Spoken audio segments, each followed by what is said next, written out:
രാവിലെ എണീറ്റ് കട്ടനൊക്കെ കുടിച്ച് ഇങ്ങനെ ഇരിക്കുകയാണ്. ഇന്നലെ കോഴിക്കോടാണ് സ്റ്റേ ചെയ്തത്. ഇതാണ് റൂം. ഞങ്ങൾ റൂമിൽ നിന്നും പതിയെ ഇറങ്ങി. അടുത്ത ലക്ഷ്യം ബ്രേക്ക്ഫാസ്റ്റ് കഴിക്കണം. അങ്ങോട്ടേക്കുള്ള യാത്രയിലാണ്. കോഴിക്കോട് ബീച്ചിനടുത്തുള്ള ആദാമിൻ്റെ ചായക്കടയിലേക്കാണ് ഞങ്ങൾ എത്തിയത്. ഈ കടയുടെ ആംബിയൻസ് ഒരു ഒതൻറ്റിക് സ്റ്റൈലിലാണ്. പഴയൊരു ഓർമ്മകൾ സമ്മാനിക്കുന്ന ഒരു കട. അങ്ങനെ നമ്മൾ ആംബിയൻസ് ഒക്കെ ആസ്വദിച്ച് അങ്ങോട്ട് കയറാൻ നോക്കുമ്പോൾ അവിടെ എഴുതി വെച്ചിരിക്കുന്നു, കയറിക്കോളീൻ, നല്ലോണം തിന്നോളീൻ. എന്താണെങ്കിലും അകത്ത് കയറി നോക്കാം. അകത്തേക്ക് കയറുമ്പോൾ ഒരു പഴയ ഫീലാണ് നമുക്ക് കിട്ടുന്നത്. അവിടെ ഇരുന്ന് നമ്മൾ ഫുഡൊക്കെ ഓർഡർ ചെയ്തു.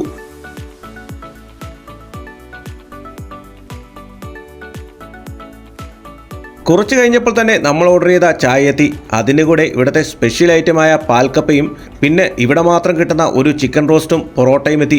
ആ പൊറോട്ടയും ചിക്കൻ റോസ്റ്റും എടുത്ത് ഇങ്ങനെ കഴിക്കുമ്പോൾ കിട്ടുന്ന ആ ഫീല് മാത്രമല്ല, നല്ല വെറൈറ്റി ടേസ്റ്റും. പിന്നെ അതിലൂടെ പാൽക്കപ്പയൊക്കെ ഇങ്ങനെ കഴിക്കുമ്പോൾ നമ്മൾ ഇതുവരെ കഴിച്ചിട്ടുള്ള ഒരു ടേസ്റ്റ് അല്ല, ഒരു വെറൈറ്റി ആയിട്ടുള്ള ഐറ്റമാണ്. ഫുഡൊക്കെ അടിപൊളിയായിരുന്നു.